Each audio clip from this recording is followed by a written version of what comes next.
design sprint, certo? O próprio nome aqui já diz o seguinte, né, galera? Sprint. O que é uma sprint? Né, usando, assim, resgatando até do próprio conceito do Scrum. Sprint vai ser um determinado tempo ali, né, um tempo X, onde a gente vai desenvolver alguma coisa, o nosso produto, né, o nosso serviço, enfim.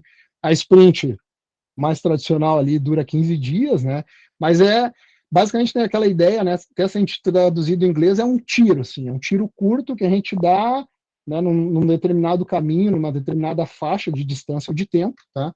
Então, esse nome design sprint é porque a gente vai trabalhar, né, numa validação de design dentro de uma sprint, de um tempo muito curto. Por quê?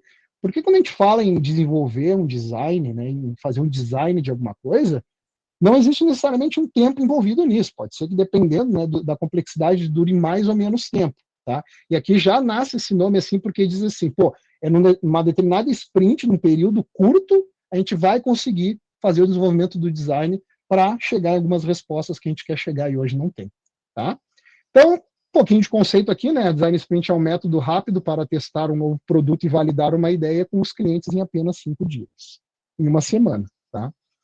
Ele é dividido em fases curtas e é utilizado para diminuir os riscos de inserir um novo produto ou serviço no mercado. Então tá, o Design Sprint abarca várias outras metodologias e práticas, como Design Thinking, sessão de ideação, brainstorming e hackathon. Ou seja, né, que nem a própria Leanception, tá, que nem o próprio PBB, todas essas técnicas, digamos assim, um pouco mais recentes, elas herdam, né, práticas de outras técnicas que existem há muito mais tempo.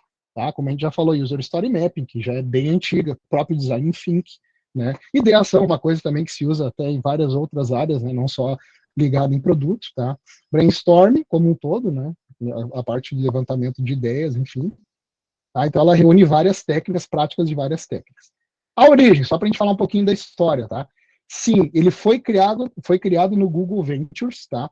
O principal nome por trás da Design Sprint é o Jake Knapp, tá? Então, em 2010 surgiu, começou a ficar forte esse nome, tá? Ele utilizava, né? Eles desenvolveram essa técnica com a equipe da Google Ventures lá para poder validar produtos, né? Ideias de produto. Então, já curiosidades aqui, né? A Google, ela ainda deve ter hoje essa prática, assim como outras empresas têm, de parar uma semana. Vocês já ouviram falar dessa prática que muitas empresas têm? Se para uma semana inteira, tá? Se cede uma semana para todos os colaboradores. Então, o que a empresa combina? Olha, pessoal, a semana, né, com data tal a tal, né, de X a Y, vocês não vão fazer nada do trabalho de vocês. Ninguém vai trabalhar. Tá? Uma semaninha de férias, né, de folga. Não, não trabalhar não significa, né, que a gente não vai desenvolver alguma coisa. Então, o que essas empresas trazem como essa prática, tá? Então, na semana, né, da data X lá, vocês vão poder tirar a semana para desenvolver qualquer ideia que vocês tenham que vocês não conseguem fazer naturalmente no dia a dia de vocês. Tá? Então, basicamente, o que a empresa cobra, né, das pessoas é que chegue no final da semana e se apresente os resultados, né, se apresente o que as pessoas aprenderam, né, testaram, validaram, desenvolveram, o que as pessoas aprenderam nessa semana específica. Dentro dessa semana que acontecia na Google, se usou muito o Design Sprint. Tanto, né, para vocês terem ideia, que o próprio Gmail, ele teve como origem uma Design Sprint. Ele surgiu a partir de uma Design Sprint, tá? Onde se validou, né, um novo layout, uma nova forma de organização de e-mails, né, e enfim, começou um MVP em cima disso depois, né? Então, o Gmail foi um dos produtos da Google que surgiu de uma Design Sprint, tá? Então, é um método que, de fato, funciona muito bem, tá? E a gente consegue usar em vários contextos aí. E, sim, né, a partir de 2016, na realidade, começou a ficar muito mais famoso por causa do livro que foi escrito por ele, né? E foi mais ou menos em 2017 ou 2018 que eu comprei esse livro, né? Eu já tenho ainda um bom tempinho, uns 4, 5 anos, tá? E é um livro muito bacana. Quem não conhece o livro é esse livrinho aqui, certo?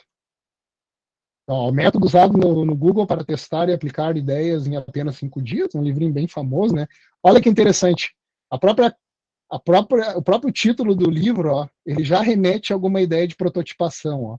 onde a gente começa, né, o S começa de uma maneira mais esboçada, assim, depois o P já melhora um pouquinho, o R, né, já tem um acabamento um pouco melhor, até chegar no T, que tem uma letra, né, bem mais acabada e bem mais desenhada, melhor desenhada, tá? Então, bacana nessa ideia que o próprio título já remete à ideia do livro, tá? Não é à toa que a Google, né, é sinônimo em design, né? Até no título do livro os caras pensaram nisso. Certo?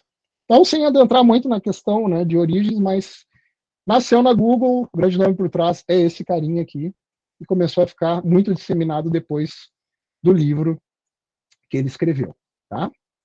Como a gente falou, né, galera, riscos de produto. Então, os 4 principais riscos de produto. Por que está marcado usabilidade aqui? Porque dos 4 principais riscos de produto, usabilidade talvez seja o risco que a gente mais vai conseguir mitigar usando uma design sprint. E as etapas, galera? Quais são as etapas aqui, tá? Aqui está em inglês, mas não se apeguem a isso, né? Até porque depois a gente vai trabalhar ali embaixo elas em português, tá? São 5 principais etapas, uma a cada dia, e assim de verdade. Se a gente for rodar a design sprint pura, né, a real mesmo, a gente vai utilizar os 5 dias, das 9 da manhã às 18 horas, tá? E aí a gente tem que montar toda uma agenda, né? É legal ter uma agenda bem estruturada, toda aquela questão de preparo da dinâmica antes, né? Ah, vai ser presencial, então tem que ter uma sala, né? Tem que fazer toda aquela logística dos lanchinhos, né? Colocar um lanchinho ali no meio da manhã, no meio da tarde, fazer a pausa para o almoço ali de até 1 hora, tá? Tem que organizar toda essa logística. Se for remoto, dá para só organizar os breaks, né? Ali, para a cada. O ideal é que a cada 1 hora e meia as pessoas parem, né? A gente desconecte um pouco e pare de 5 a 10 minutos ali para o pessoal poder caminhar um pouco, né? Enfim, fazer alguma coisa nesse sentido, tá? E a pausa para o almoço sempre, preferencialmente ali do meio-dia às 13, quando for no remoto. E aí, olha que interessante. Quando for presencial, galera, se aconselha a não fazer pausa do meio-dia às 13. Olha só, curiosidade, tá? Quando a gente vai fazer essa dinâmica presencial, se aconselha a fazer o almoço mais tarde, a partir das 13 horas.